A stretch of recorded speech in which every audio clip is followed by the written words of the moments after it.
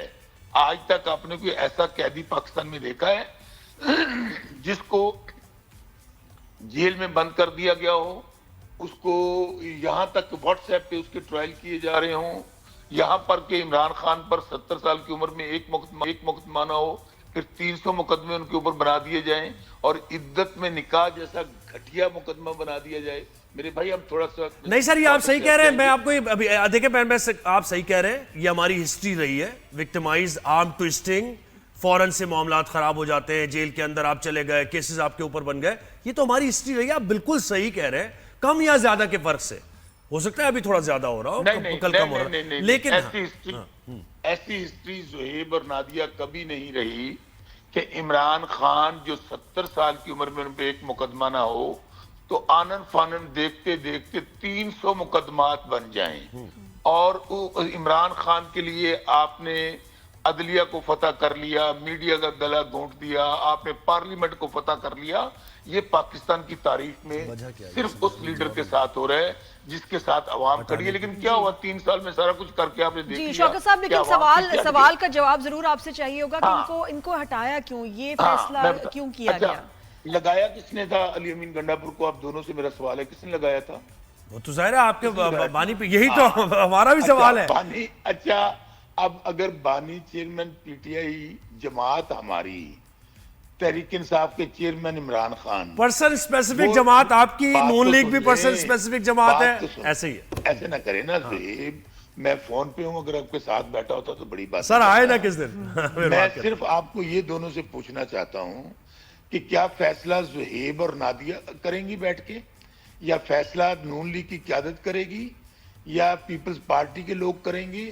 فیصلہ تحریک انصاف کرے گی، اور تحریک انصاف کا لیڈر عمران خان ہے، وہ کریں گے. عمران خان صاحب نے، وہ آپ کو پتہ ہے فاسٹ بالر ہیں، اور وہ دیکھتے ہیں کہ کس کو، اور کپتان بھی رہے ہیں اور آج پاکستان کی سب سے بڑی پارٹی کے کپتان ہیں. وہ بہتر سمجھتے ہیں کہ کس کھلاڑی کو کس پوزیشن پہ کھلانا ہے، کب کھلانا ہے اور کیوں کھلانا ہے. نہیں تو اب جو کھلاڑی آ رہا ہے، چلے ٹھیک ہے، اب جو کھلاڑی آ رہا ہے سہیل آفریدی، بات مکمل نہیں ہوئی. اب جو کھلاڑی آ رہا ہے وہ کیا فاسٹ بولر ہے، کوئی باؤنسر کرانے جا رہا ہے؟ وہ کھلاڑی کیسا ہے؟ تھوڑا ایگریسو ہے. زہیب، نادیہ کی سوال کا میں جواب دے لوں.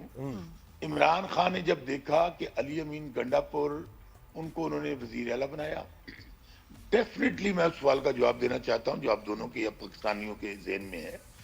جب وہ جتنی توقعات عمران خان کی تھیں پوری نہیں ہوئی تو انہوں نے اپنا کھلاڑی چینج کیا. یہ ہے آپ کے سوال کا جواب. خاص طور پہ آپریشن کے حوالے سے عمران خان صاحب کا ڈے 1 سے موقف ہے کہ آپریشن کسی مسئلے کا حل نہیں ہے. وفاقی حکومت وہاں پہ بمبارڈمنٹ کر رہی ہے معصوم بچوں کو، اور اسی پہ عطا تارڑ کہہ رہے ہیں کہ اب دہشت گردوں کے سپورٹر کو لوگ لے کر آ رہے ہیں. خان صاحب دہشت گردوں کے سپورٹر ہیں اور اپنے ہی کھلاڑی کو لے کر آ رہے ہیں، اس کو ہٹا. میں آپ کو یہ کہہ رہا تھا نا کہ وفاقی حکومت، وہاں ہمارے فوجی شہید ہو رہے ہیں، ہمارے معصوم لوگ شہید ہو رہے ہیں، اور صوبے کا چیف ایگزیکٹو سے پوچھا نہیں جا رہا کہ بھائی آپ کے ہمارے ساتھ کیا پالیسی ہے، ہم نے کس طرح چلنا ہے. پہلی بات تو یہ ہے. اچھا، اب آپ نے کہا دہشت، پہلے آپ کا سوال تھا زہیب یہ کہ یہ فاسٹ بالر ہیں، یہ سپینر ہیں، یہ گگلی کراتے ہیں. آپ کو پتہ ہے عمران خان فاسٹ بالر ہیں، وہ اگریسو کھلاڑی کو پسند کرتے ہیں. وہ یہ جو عام سپینر ہوتا ہے نا اس کو پسند نہیں کرتے. آپ نے کہا یہ سہیل آفریدی، ان کو راتوں رات پتہ. سہیل آفریدی آپ کو پتہ کون ہے؟ سہیل آفریدی پہلے اسپیشل اسسٹنٹ بھی تھے. جی جی. پھر منسٹر بنے. اس وقت تک کسی کو پتا نہیں تھا کہ سہیل افریدی دہشت گردوں کا ساتھی ہے. جیسے ہی ہم نے چیف منسٹر ان کو نام نہیں وہ بڑا آپ کے ہارڈ کور ورکر ہے بالکل سے. شوکت صاحب دیکھیں بات تو بہت ہو سکتی ہے لیکن وقت ہمارے پاس کم ہے. ایک سوال اور ہے, جماعت اسلامی آپ پر تنقید کر رہی ہے بہت زیادہ. ان کے چیئرمین بھی کہہ رہے ہیں کہ یہ آپ غزہ کے بارے میں کوئی بیان نہیں دیتے, باقی تو سب بیانات آپ دے رہے ہیں. آپ کو جماعت اسلامی ہو, پیپلز پارٹی ہو, نون لیگ ہو یا دوسرے فرمائشی اداکار ہوں, ان کی اس وقت صورتحال یہ ہے کہ غیروں کی شادی میں عبداللہ دیوانہ. او بھائی آپ ہوتے کون ہیں؟ آپ کا سٹیک کیا ہے صوبے کے اندر؟ پولیٹیکلی کیا سٹیک ہے؟ کسی کی 2 سیٹیں ہیں, کسی کی 1 سیٹ ہے. تو میرے بھائی اس لیے ان کی بات کا میں کیوں جواب دوں. اب آپ نے کہا غزہ, میری بات سنیں, جتنا سٹانس اس کے اوپر وزیر اعظم عمران خان اور تحریک انصاف کا کسی جماعت کا نہیں ہے. آپ ایک کام کریں, آپ کے چینل کے ذریعے وہ لوگ فیصلہ صاحب جنہوں نے عمران خان کو بند کیا ہوا ہے, انہیں کہیں عمران خان کو صرف 10 گھنٹے کے لیے نکال دیں. ایسا مقدمہ لڑیں گے ہم فلسطین کا اور غزہ کا کہ یہ لوگ بھول جائیں گے. حالت یہ ہے کہ یہاں پر کسی کو جھنڈا لے کے نکلنے نہیں دیا جاتا, فوری گرفتار کر لیا جاتا ہے لوگوں کو. شوکت صاحب اب جب آپ اسٹوڈیو میں آئیں گے تو آپ سے تھوڑا تفصیلی بات ہوگی, ابھی وقت ہمارے پاس کم ہے. بہت شکریہ آپ نے وقت دیا. جی بہت شکریہ. جی بریک لیتے ہیں, بریک کے بعد واپس آئیں گے, مزید خبریں, مزید باتیں, تو stay with us. Good morning.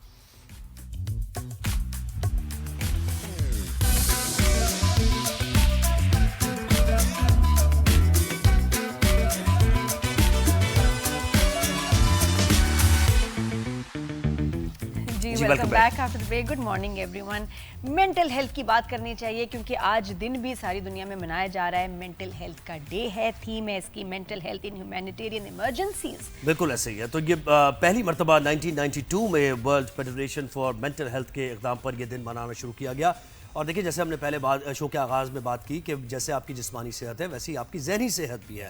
تو پہلے تو یہ ریئلائزیشن بہت ضروری ہے, اور ہمارے جیسے معاشروں میں انڈر ڈیولپڈ کنٹریز میں انفارچونیٹلی تھوڑا کم یہ ریئلائزیشن ہے کہ بھائی ٹھیک ہے اگر کسی کو ذہنی پرابلم ہے تو آپ جائیں سائیکالوجسٹ کے پاس, سائیکیٹرسٹ کے پاس آپ جائیں, لیکن اس کو ٹیبو سمجھا جاتا ہے, اس کو سمجھا جاتا ہے کہ پتہ نہیں کیا کچھ ایسا ہو گیا جیسے آپ نے کہا کہ جن بھوت اور یہ وہ.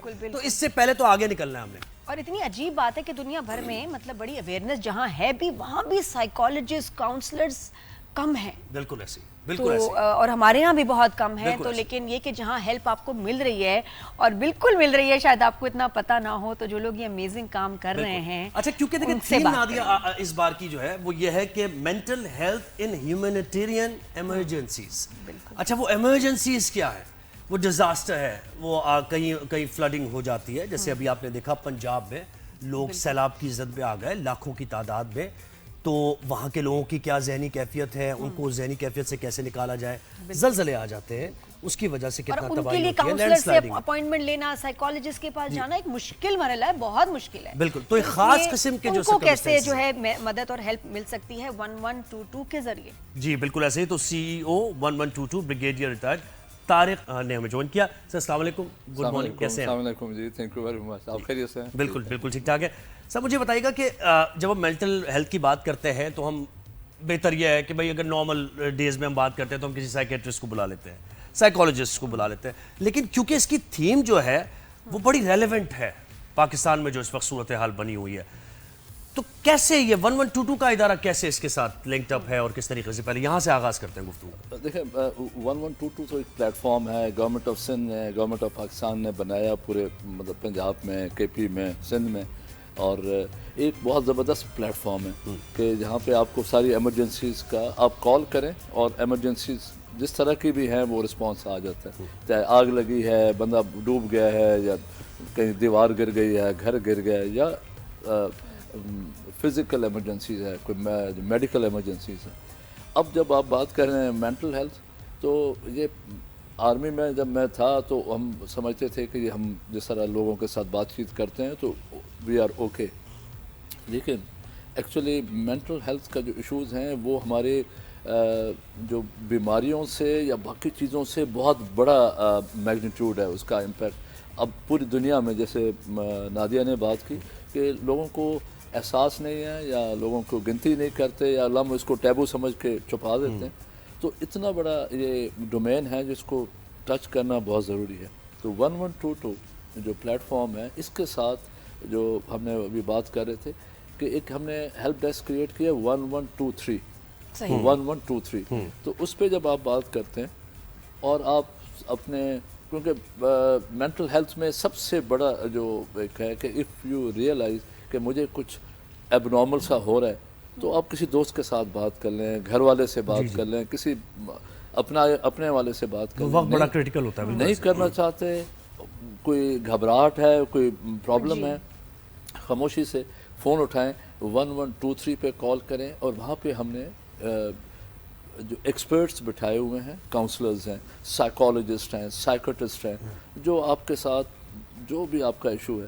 اور میں آپ کو بتاؤں اس کو ہم نے شروع کیے ہوئے 2-3 سال ہوئے ہیں اور اتنے سوسائڈل کیسز. جی وہ میں ان کا پوچھنا بھی تھا کہ کیسے آپ کو کالز آتی ہیں, کیسے مسائل, پلیز ضرور بتائیے. ابھی اس کو نا بس ہے تو گورنمنٹ آف سندھ کا انیشیٹو ہمارا اپنا جو ادارے کے حساب سے, لیکن اس کو ہم نے UN کیا ہوا ہے. یہاں پہ ہمیں گلف کنٹریز سے کالیں آ رہی ہیں. ہمیں شکاگو سے کال آئی ہے پاکستانی بندے کی, اور اس نے کہا کہ مجھے کسی نے کہا ابھی پچھلے دنوں ہمیں ایک ہری پورس کے ایک بندے کی غازی علاقہ ہے تربیلا ڈیم کے ساتھ, اس کے لڑکے کی کال آئی, ینگ مطلب ینگ مینس وہ ورکر ہے بحرین میں کسی جگہ پہ, اور وہ کہتا جی میں آج اپنے آپ کو نا مارنے لگا ہوں.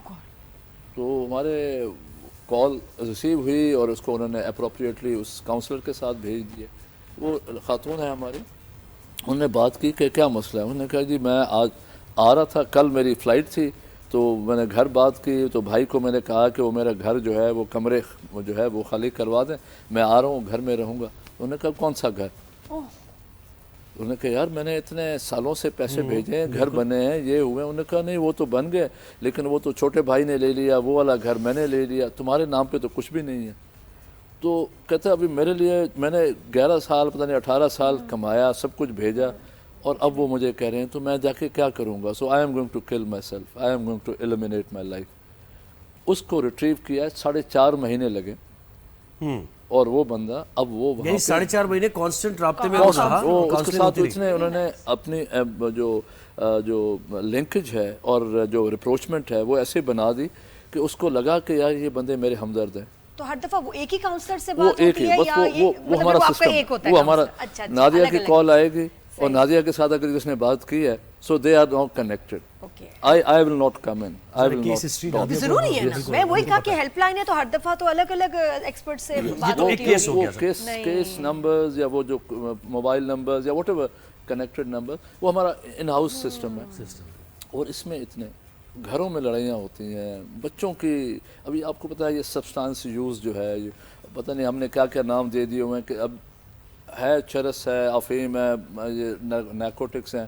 اب وہ امریکہ میں ہوتا ہے کہ this is a recreational legal ہے, میڈیسن ہے, it is a substance, it's a negative thing. آپ اس کا نام جو بھی دے دیں. اب Pakistan is not behind it. Pakistan میں بھی اسکولز, کالجز اور باقی جگہوں پہ اب وہ بچے جب گھر میں آ کے وائلنٹ ہوتے ہیں, ماں باپ کا کہنا نہیں مانتے, رات کو پوری رات جاگ رہے ہوتے ہیں, صبح وہ they are in know shape. تو بھی اور والدہ کچھ جگہوں پہ والدہ اکیلی ہوتی ہے, ہسبینڈ نہیں ہوتا, ہی از آؤٹ. اب وہ بیچاری کیا کرے, کس کے ساتھ بات کرے. تو وہ ہمیں کال آتی ہے and we help them. بہت سے ایسے لوگوں کی زندگیاں بچائی. مطلب دیکھو یہ میں تمہیں بتاؤں کہ کنوینئنس بھی ہے, پرائیویسی بھی ہے, اور وہاں سے سلوشن مل رہا ہے. بہت اچھی بات ہے. ہمارے میں آپ کو بتاؤں کہ یہ جو پروگرام ہے نا, وی کین مطلب رونگٹے کھڑے ہو جاتے ہیں جب آپ کیسز میں سنتا ہوں جب وہ ہوتے ہیں. تو لیکن میں یہ تو چلو انڈیویجول کیسز ہیں. اصل ایشو ہے اس ڈومین کو, مینٹل ہیلتھ کو سمجھنا اور اپنے لوگوں کو بتانا کہ یار یہ کوئی بہت بڑا یہ کوئی آپ کے گالی نہیں ہے. بالکل ایسا نہیں کہ پاگل ہو گئے آپ, ایک خاص ٹائم میں پاگل ہو گیا. مطلب یہ کہ اگر مطلب آپ کا لیور خراب ہوتا ہے, کڈنی خراب ہوتی ہے, تو ہم لوگ کتنے مزے سے سب کو بتا کے جا رہے ہوتے ہیں جی یہ کڈنی کا مسئلہ ہو گیا, مجھے یہ مسئلہ. کہ دماغ جو ہے کسی اور کا آرگن ہے, اپنا ہی ہے نا. اسٹگما لگ گیا ہے نا, اس کے ساتھ ڈسکریمنیشن ہے شروع سے کہ دماغ کا علاج میں آپ کو شرم آتی ہے. کیوں بھلا؟ بالکل. اور یہ سب سے بڑا آرگن ہے, اس کی وجہ سے باقی چیزیں افیکٹ ہوتی ہیں. اور ہم اس کو نگیٹ کر دیتے ہیں, ریلیگیٹ کر دیتے ہیں, سائٹ پہ کر دیتے ہیں, اور باقی سر درد, چوٹ لگ گئی, مجھے پٹی اصل مجھے بتائیں کہ ابھی تو یہ جو خاص ایک صورتحال کا سامنا پنجاب میں, ابھی سیلابی صورتحال دیکھیں, لوگوں نے اپنے گھر بنائے, ان کا پورا ایک بریڈ اینڈ بٹر ظاہر چلا گیا, لائف سٹاک چلا گیا, سب چیز. اس وقت تو مینٹل کنڈیشن بڑی خراب اس وقت لوگوں کی ہوگی, لاکھوں کی تعداد میں. دیکھو وہاں آپ کا ادارہ کیا کر رہا ہے اور کیسی کالز ریسیو ہو رہی ہیں یا اگر کر رہے ہیں لوگ؟ دیکھو یہ ایک بہت اچھا, یہ میں آپ کو بتاؤں نا, مینٹل ہیلتھ کے جو ایلیمنٹس ہیں یہ مینٹل ہیلتھ کو افیکٹ کیوں کرتے ہیں. ایک ہے آپ کی پیدائش سے پہلے آپ کے ڈی این اے میں شامل ہو جاتا ہے, وہ آپ کے ماں باپ کی عادات ہیں.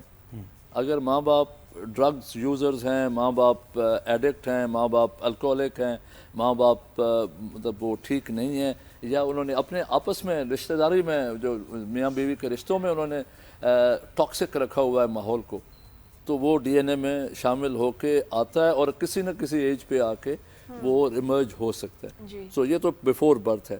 برتھ کے بعد والے جو چیزیں ہیں وہ پھر آپ کے اپنے فزیکل آسپیکٹس ہیں, پھر آپ کے سائیکولوجیکل آسپیکٹس ہیں, پھر یہ والے جو انوائرمنٹل آسپیکٹس ہیں کہ آپ کے گھر میں آپ کا ماحول کیسا ہے, آپ کے پڑوس میں کیسا ہے, آپ کے علاقے میں کیا.